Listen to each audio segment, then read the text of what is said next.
থেমে থেমে জ্বলে ওঠা হিন্দু মুসলিম সংঘাতের 200 বছরের ইতিহাস, কখনো গুজরাট কখনো দিল্লি। হিন্দুরা মারছে আর মুসলমানেরা মরছে। বাঁচা মরার এই লড়াইয়ের মধ্য দিয়ে কাটছে ভারত উপমহাদেশের হিন্দু মুসলিম দ্বিজাতীয় সম্পর্ক।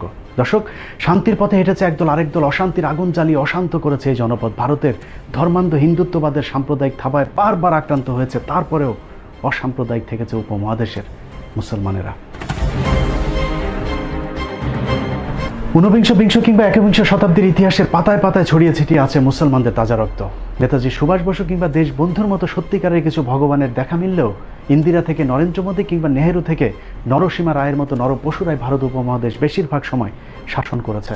শাসনের নামে শোষণে মুসলমানদেরকে কতটা নিষ্পেষণ সহ্য করতে হয়েছে তার অজানা কিছু ইতিহাস নিয়ে আজকের পর্ব। আপনাদের সাথে আছি আমি ইলিয়াস হুসাইন।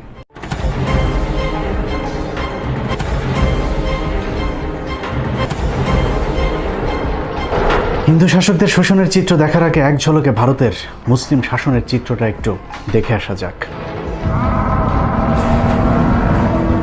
মোহাম্মদ বিন কাসিম, ইখতিয়ার উদ্দিন, মোহাম্মদ বিন বখতিয়ার খিলজি, কুতুবউদ্দিন আইবেক, মোগল বাদশা বাবর, খান জাহান আলী ছাড়াও যেসব অলিয়া উলিয়াদের হাত ধরে ভারত উপমহাদেশের মুসলিম শাসনের গোড়াপত্তন ঘটেছিল, নাম শুনলেই বোঝা যায় তাদের আগমন ঘটেছিল মধ্যপ্রাচ্য থেকে। আরবের এসব বণিকরা বাণিজ্য করতে আসলেও তাদের কারণেই আমাদের নিকট পূর্বপুরুষদের কুসংস্কারাচ্ছন্ন অন্ধকার অসাম্যের ধর্ম ছেড়ে আজ আমরা শান্তির পথে। আরবের এসব বণিকরা শুধু নিতেই আসেনি, দিয়েও গেছেন দুহাত ভরে।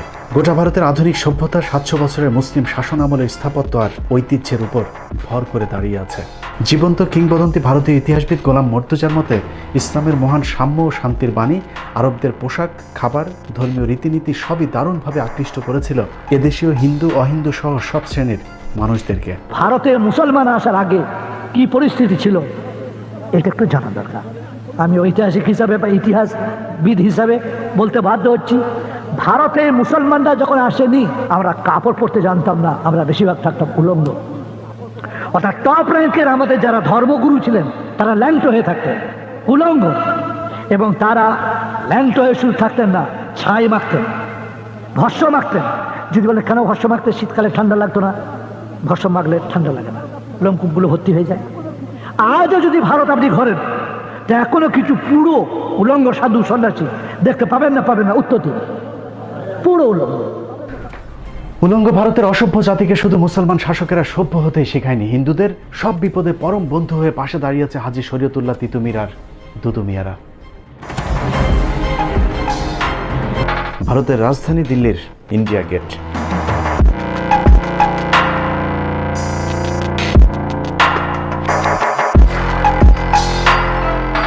ভারতীয় ইতিহাসের সাক্ষী ইন্ডিয়া গেটের বুক জুড়ে খোদাই করা আছে প্রায় 92,353 জন শহীদের নাম, যার মধ্যে মুসলিম শহীদের সংখ্যা প্রায় 62,945 জন।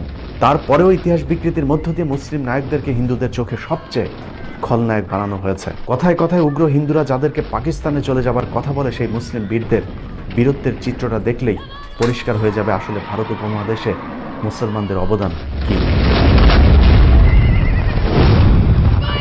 বাংলার যে স্বাধীন নবাবের সময় ভারত পরাধীন হয়েছিল তিনাকে দিয়ে শুরু করি। ভারতের স্বাধীনতা রক্ষায় প্রথম শহীদের নাম নবাব সিরাজউদ্দৌলা, যিনি একজন মুসলিম। মির্জাফরের বিশ্বাসঘাতকতায় 1757 সালের 23শে জুন পলাশির যুদ্ধে নবাব সিরাজউদ্দৌলার পতনের পর যিনি ইংরেজদের বিরুদ্ধে প্রথম অস্ত্র হাতে তুলে নিয়েছিলেন তিনি মীর জাফরেরই জামাতা মীর কাসিম, তিনিও একজন মুসলমান।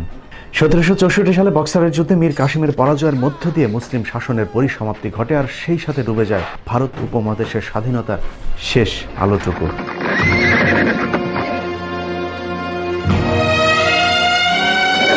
বক্সারের যুদ্ধে নিহত শহীদেরা প্রায় সবাই মুসলিম। এছাড়া সেই যুদ্ধে একাত্মতা ঘোষণা করা গৃহবন্দী হওয়া অযোধ্যা এবং দিল্লির নবাব সুজাউদ্দৌলাও ছিলেন মুসলিম শাসক।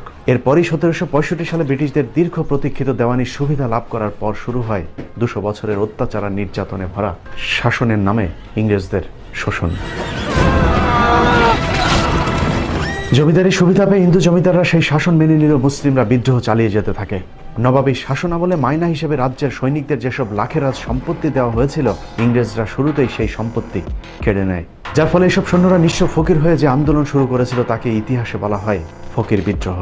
বাংলার জীবন্ত ইতিহাস শেরে বাংলা বইয়ের 44 পৃষ্ঠায় উল্লেখিত তথ্য অনুযায়ী ফকির বিদ্রোহে মোট 83,000 মুসলিম সৈন্য অংশ নিয়েছিলেন। মুসলিম শাসকদের নামে মাত্র খাজনার পরিবর্তে কোম্পানির অস্বাভাবিক খাজনা বৃদ্ধির ফলে দিশেহারা হয়ে ভারতের কৃষকেরা কৃষক আন্দোলন শুরু করেন। থেমে থেমে 1800 সাল পর্যন্ত চলা তীব্র সেই আন্দোলনের মূল নেতৃত্বে ছিলেন ফকির মজনু শাহ, চেরাগ আলী, মুসা শাহ, শের আলী, যাদের সবাই প্রায় মুসলমান। 19বিংশ শতাব্দীর শুরুতেই শুরু হয় হাজী শরীয়তুল্লাহর ফরায়েজি আন্দোলন। তিনার মৃত্যুর পর তার সুযোগ্য পুত্র হাজী মোহাম্মদ মহসিন ওরফে দুদু মিয়া ফরায়েজি আন্দোলনকে আরও বেগবান করেন। তবে হিন্দু জমিদারদের সহায়তায় ইংরেজদের ব্যাপক দমন পীড়নে সেই আন্দোলনও খুব বেশি দূর যেতে পারেনি। মুসলিম আত্মত্যাগের আরেক বীর শহীদের নাম তিতুমির। 1831 সালের 19 নভেম্বর বারাসাত জেলার নারকেল বাড়িয়ায় ঐতিহাসিক বাঁশের কেল্লায় শহীদ হন তিতুমির সহ তার সঙ্গীরা। তিতুমির শহীদ হওয়ার পর একই সালের মে মাসে শুরু হওয়া ওয়াহাবি আন্দোলনের পরিসমাপ্তি ঘটে বালাকোটে সৈয়দ আহমেদের শহীদ হওয়ার মধ্য দিয়ে। বন্দুকের গুলির কার্তুজে গরু ও শূকরের চর্বি ব্যবহারের প্রতিবাদে 1857 সালের 29 মার্চ সিপাহী বিদ্রোহ শুরু হয়, যার নেতৃত্বে ছিলেন মুঘল বাদশাহ দ্বিতীয় বাহাদুর শাহ। বিদ্রোহের অপরাধে বাহাদুর শাহকে বর্তমান মিয়ানমারের রেঙ্গুনে নির্বাসিত করা হলেও বিদ্রোহ থামেনি, বরং যুদ্ধ আরও বেগবান হয়েছে। অনেক ইতিহাসবিদের মতে 1857 সালের সিপাহী বিদ্রোহ ভারত উপমহাদেশের প্রথম স্বাধীনতা যুদ্ধ। কিন্তু হিন্দু জমিদারদের গাদ্দারির কারণে পরাজিত হতে হয়েছে স্বাধীনতার সেই যুদ্ধেও। হিন্দু জমিদারেরা বিভিন্ন জায়গায় স্বাধীনতাকামী মুসলমানদেরকে ধরে ইংরেজদের হাতে তুলে দেয়। জমিদারদের সহায়তায় তৎকালীন পূর্ব বাংলায় নেতৃত্ব দেওয়া মুসলিম বীর সিপাহী রজব আলীকে তার বাহিনী সহ গণফাঁসি দেওয়া হয়, যার প্রমাণ এখনও ঢাকার বাহাদুর শাহ পার্কে গেলে পাওয়া যাবে। এছাড়া ব্রিটিশ বিরোধী প্রতিটি আন্দোলনে মুসলিমরা সামনে থেকে নেতৃত্ব দিয়েছেন।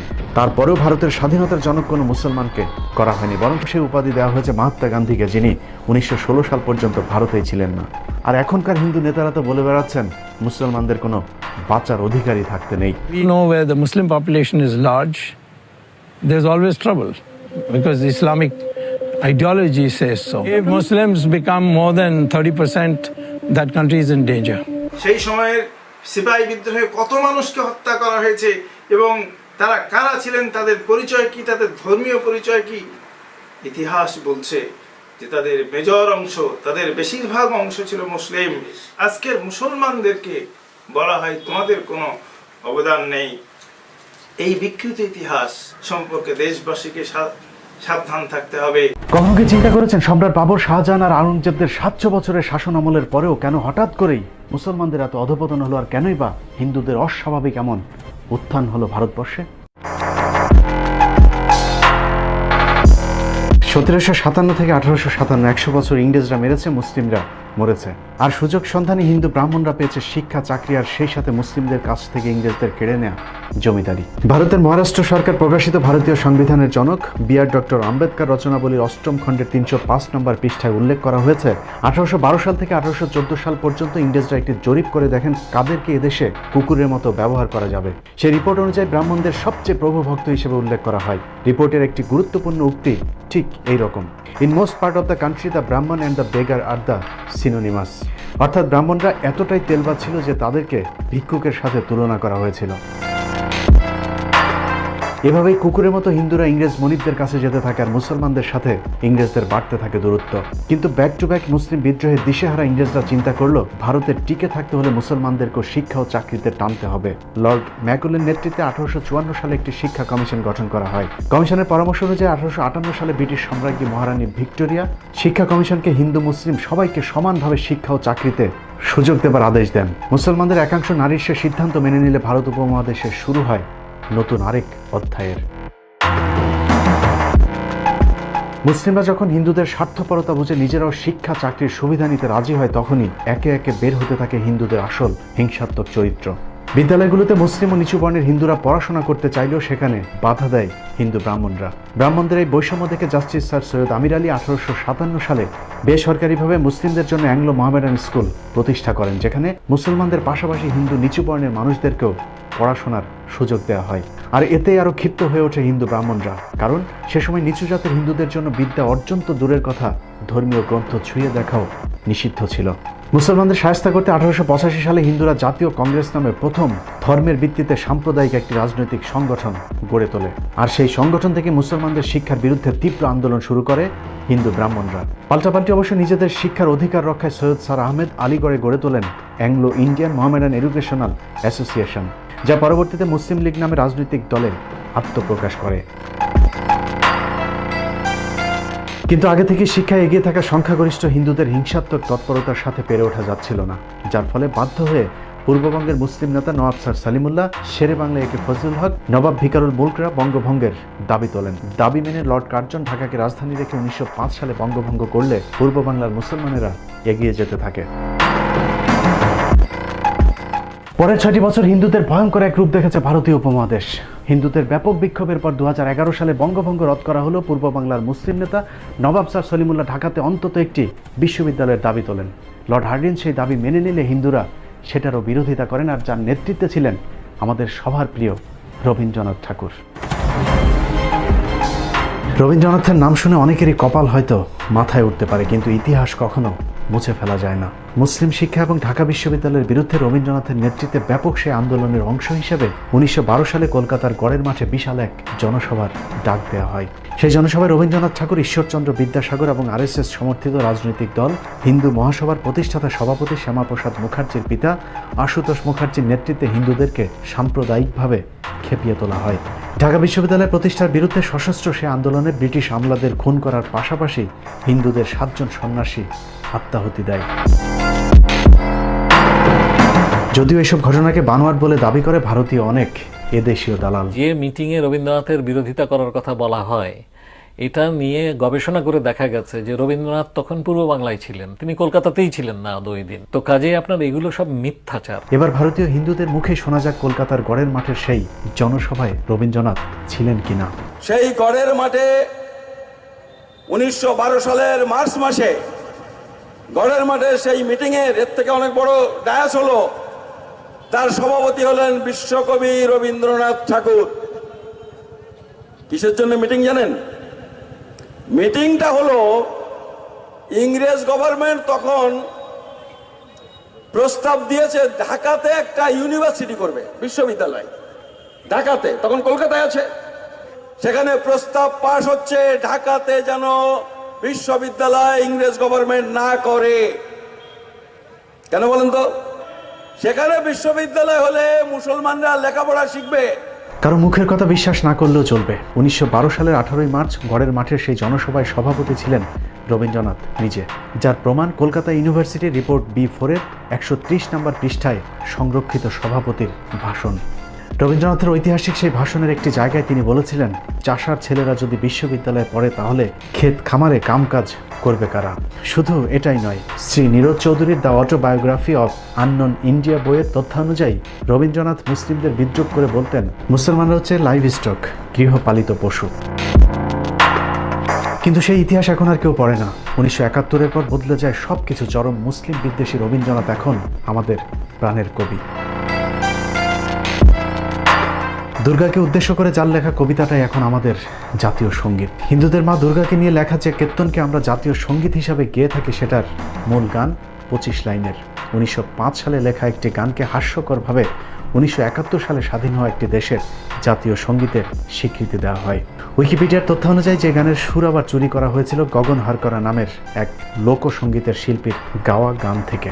সেটা তো সমস্যা নেই, মূল সমস্যা হলো হিন্দুদের মা দুর্গাকে নিয়ে লেখা গানের বিশেষ যে কয়টি লাইন বাদ দেওয়া হয়েছে, সে লাইনগুলো পড়লেই সবার কাছে পরিষ্কার হয়ে যাবে এটা আসলে বাংলাদেশের জাতীয় সঙ্গীত নাকি আমাদেরকে দিয়ে কৌশলে মূর্তির গুণগান করানো হচ্ছে। 71-এর পর রবীন্দ্রনাথ, ঈশ্বরচন্দ্রদের মতো এরকম অনেক মুসলিম বিদ্বেষীদেরকে আমাদের ইতিহাসে সুপ্রতিষ্ঠিত করা হয়েছে, অথচ যাদের কারণে আমরা আজ আলাদা ভূখণ্ডে বিদ্যা অর্জন করার সুযোগ পেয়েছি, সেই সব নায়কদেরকে আমাদের চোখে করা হয়েছে খলনায়ক। আজকের ঢাকা বিশ্ববিদ্যালয়ের প্রতিষ্ঠায় যাদের অবদান সবচেয়ে বেশি, তাদের দুজনের মধ্যে একজন নবাব স্যার সলিমুল্লাহ, জিনার দান করা 600 একর জমির উপর দাঁড়িয়ে আছে আজকের ঢাকা বিশ্ববিদ্যালয় এবং বুয়েট।